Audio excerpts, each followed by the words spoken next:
About to enter the room where the models are getting ready for the fashion show, and we're just going to take a look at everybody. Look at these beautiful. How are you feeling? Oh, great. Are you excited? Yes. Is this your first time modeling? Ever. First time ever. Oh my Never God. done it before. What's challenging for you about it? Walking in front of a room full of people, I don't know. So. They've all got your back. They're all cheering for you, and you're wearing a gorgeous Ribkoff dress that is just spectacular. Thank you very much. Really nice. You look beautiful. And it feels wonderful on. Oh, good. And look, there's some more ladies getting organized and ready. And there's Kirsten, giving a little good luck hug before we start this thing. Look at all these beautiful women getting ready. A couple of selfies happening here and there. And here's Ms. Marlene. How are we doing for the fashion Great. show? The girls are all excited. They're just chatting up, showing off their clothes, and having a great time. They're going outside their comfort zone. Totally. Most of them have never done this before, right? Exactly. I think all of them have never done it before. And they look happy, and they haven't had a drink yet. And they all volunteered. Yes, they did. I love it. Yes, they did. Well, I'm sure it'll be a great success. Have a good night.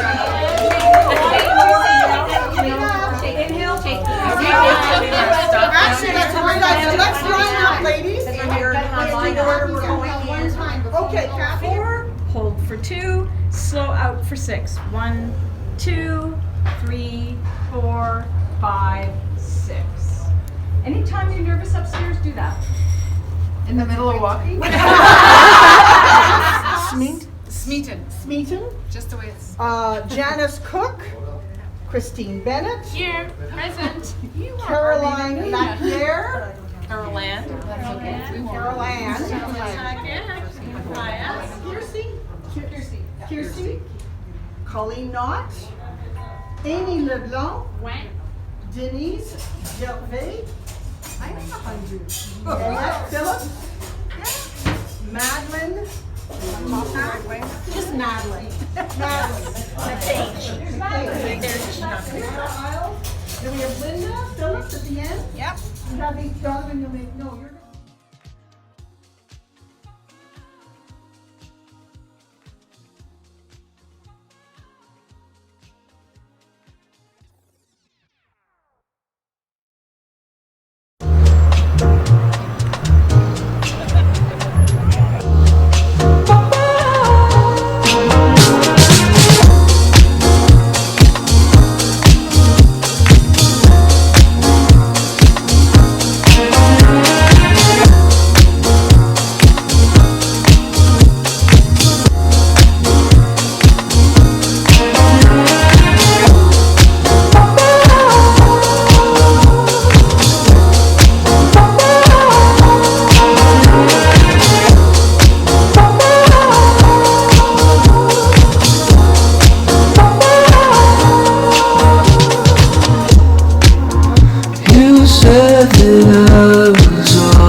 it's over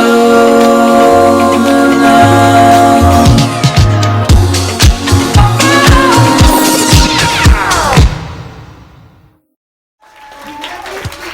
Director Joseph Ribkoff actually came to Shepherd's and we picked every single piece for every single lady individually. And if they didn't live in town, we shipped it to them to make sure they had it in time and they could style it up, because we really wanted everybody to make it their own and be comfortable in what they were wearing, because that's how they feel and how they would style it. So, it's a big thank you all for the Joseph Ribkoff.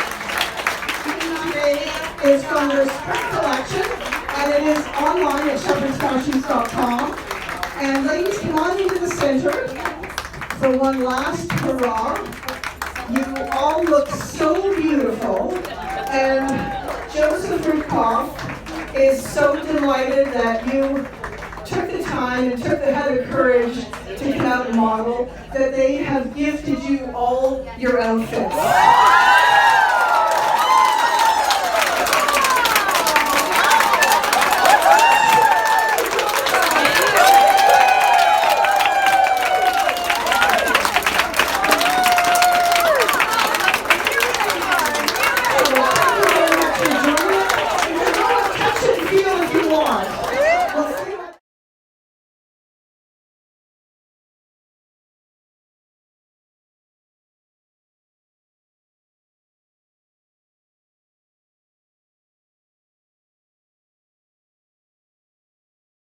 Welcome to 2020 and Shepherd's first Fashion Friday in this new decade. Happy New Year to everybody. Happy New Year. Happy New Year. Marlene, we've got Bryn Walker today. If you are going off on a cruise or you want to get your spring wardrobe off and running, we do have some great pieces to show you. And starting with this one. I love this. This is such a dramatic top. Yes. This is basically for me, right? The drama. Yes. But also the classic likes this. Tell us about the line on this. It's very architectural. Yes, it is. So it's all about the cowl neck, that A-line asymmetrical look. So it's a very strong cowl neck. Does mean that you don't need a lot of accessories. Nice big earring. Here's Sandra wearing the same top I was. Wanted to show you again on petites how it works. It's a cowl neck tunic, $203. We do have it in different colors, and it always goes to Bryn Walker's not so basic black pants. You're going to see we have three styles. It has a lot of style. Yes. Yeah. But I like that it goes to black or it goes to white. You could even pair it with beige. But there you can see side by side, two different figures, two different heights, and two different sizes, and yet both of you wear it really well. The petite being 5'2" and you being 5'9". So now here's Lori, and she's wearing a similar style, but this has the longer sleeve, and she's cuffed it up a little bit. Yes. But I love this shade. This is the turquoise. Yes. Asymmetrical. So we did it here with a scarf, right? Because it's a simple neckline, so you can really jazz this up with accessories. A slim leg pant from Eileen Fisher in silk. Here you can get a better look on the neckline. Necklace here is always nice to add a little something. I'm wearing it in a different coloration, so it is $218. It's called the 3/4 length tunic asymmetrical. Linen. Yeah, and exactly. Both of you, I mean, Lori's 5'6", you're 5'9", but it, Sandra is 5'2" or 5'1", and it looked great on her. I love the very simple neckline here, and the sleeve length is really perfect. Yes. Again, and you could wear this like you've done here with a legging. So if the wide pant is too much, just wear it with a legging in black or in white. I like a strong statement earring. That's definitely on the runways this year, and this type of outfit can certainly take it. Now this is great. This is Sandra. Now, if you want something more muted, more, classic, these are pieces from Bryn Walker, but it's a different material. Exactly. So it's a mix of bamboo, 66%, organic cotton, 6% spandex in the mix as well. Machine washable, let hang to dry. So it's a heavier feel to it, which is nice because it's opaque in the white as shown here on the right, and then it's kind of a soft beigey taupe, right? So you could do monochromatic. Same pieces here again shown on two different body shapes. It's easy. It's a boxy top. And it has the right sleeve length, right? Yes. Got dolman sleeve. It is a plunging neckline. Yes. So it's lower on Sandra because she's only 5'2" and you're 5'9". The length is good, has the stretch as available. The top is available in the 3 colors, the white, the black, and that beautiful beige. And we just wanted to show you how wearing it with a pant, you're adding that accessory. I took away a couple of these Charnel toppers on my cruise, and I love them because they just cover the arm, but they're not too heavy. Look what you've done. You've added, you've taken it and made a belt. Yes, That's versatility. You can use it as a bathing suit cover-up or like that. Now, this women went wild for when we were modeling it in the store. Buffalo check caftan, $75, Marlene. This is Canadian as well. It's from a line called Wraps. All of this is available in store online. One size this piece is. I like this because, you know, you dress this up, go to dinner, or you just throw it over your bathing suit and you're down at the pool or by the beach. It's very airy, well-priced, one size fits all. Now, this is Bryn Walker in a print. Yes, so new print for the season. It's called the Becca Flower Top. So it's the same construction as you saw on Sandra. It's like a crop top, if you will. It's kind of a high-low hemline. She's wearing it here with that linen pant that Bryn Walker is known for. It's called the Ella pant. It has the elasticized waistband that you can fold over. Linda here, because it's really on trend to tuck in your tops nowadays. So if you want to showcase your waist, you can do that with this pant. But it's just a nice wide kind of triangular shape. It's very high in the rise, which is such great news, and it's cropped. And we're wearing, of course, with a flip-flop, which is great comfort. Now here's Lauren wearing the same top, but with a lantern, a linen pant. That's right. This is called the Seamus pant. And actually, Marlene, this is, again, that's that bamboo cotton spandex blend. So we're seeing a lot of, Bryn Walker loves to do the linens and the cotton spandex together. There's the elasticized waist. It has a pocket and kind of a lantern hemline. It's architectural, it's avant-garde, it's modern, all of that. But it's very wearable. Yes. I've seen this in all figure types and all sizes, and it really just adds a little bit of trend to your look. But look how dynamic that is, and it's just a top and a bottom. So a lot of mix and match pieces here. Now Linda's doing, of course, classic black and white, and she's wearing the Etta tank in black linen. So it's all about the cowl neck. If you know Bryn Walker a little bit, she has quite a following here at Shepherd's, and the cowl neck is very, very much an amazing detail that she does. It frames the face. Again, it makes the accessorizing to a minimum, which is what you want often when you're off in the hot tropics. And this is the same Ella pant that we showed you in black with the big wide elasticized waist. This is so basic. This you can wear a day in and day out in the linen. Yes. So now we have Lori in this. This is the Chelsea flower dress. It's $225. It's a viscose and spandex, so we have the stretch, but does all the right things. Goes the sleeve to the elbow, nice neck. You know, sort of trims in underneath the bust line, then just flows out, and again has that sort of dramatic architectural design. And this is the last dress and the last piece. It's called the Henrietta long dress. This is linen, $258. We're thinking guest of a wedding here would be lovely. Again, a trapeze style, soft A-line pockets, as you can see. And you can do it with a flat, an espadrille, or with a very high heel. Just a pair, again, of statement earrings, and off you go. Great dress. Comes in. It's really kind of more of a beige with the black. Yes. So thank you for joining us. You know, we'd love to know what your fashion resolution is for the year. Do you have one for 2020? Are you going to break out of a style rut or try something new or downsize or whatever? Let us know what you're going to do, and you could have a chance to win $50 here at Shepherd's Fashions Train Yards or shepherdsfashions.com. We'll see you next week. Welcome to Shepherd's Coffee Talk.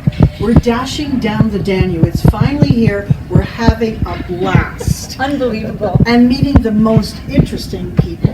Now, Marlene, you've known our guest for a little while. Yes, great customer at Shepherd's from afar and close by because you pop in to see us once in a while. Yes, I do. Myra Iles is our guest today. Myra is coming to us all the way from the Yukon. I saw Myra in the airport. She had these beautiful earrings on, and we started a conversation. And then every day Myra shows up with something so spectacular, handmade in the Yukon, which is where you're from, born and bred in the Yukon, and it's where you're a nurse. That's right. Yeah. So can you talk about your work as a nurse in the Yukon and what that's like, some of the challenges and, of course, the rewards? Yes. So I'll start with my formative years, I have a First Nation grandmother, and as you know, the women around us when we're First Nation are all your grandmothers and your aunties. And I was given the name Orget, and that means people's helper. So as a very young age, at fish camp or gathering berries or whatever, it was my role to help my grandmothers and my aunties. So it sort of just grew from there. My dad had back surgery when we were young, 1965. We had to fly to Edmonton to have that done. And I was so fascinated by the care that he got and the wonder.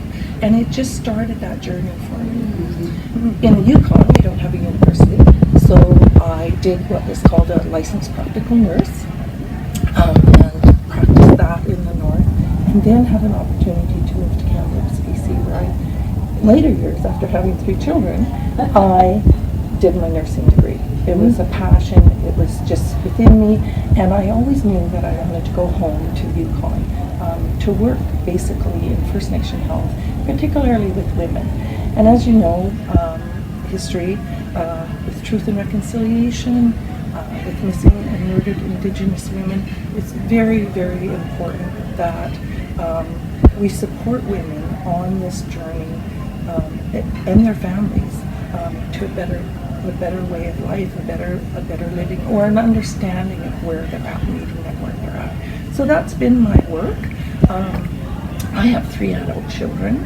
I have I'm soon to be grandmother of 7. And my children and grandchildren don't live in Yukon, but I'm newly married up there.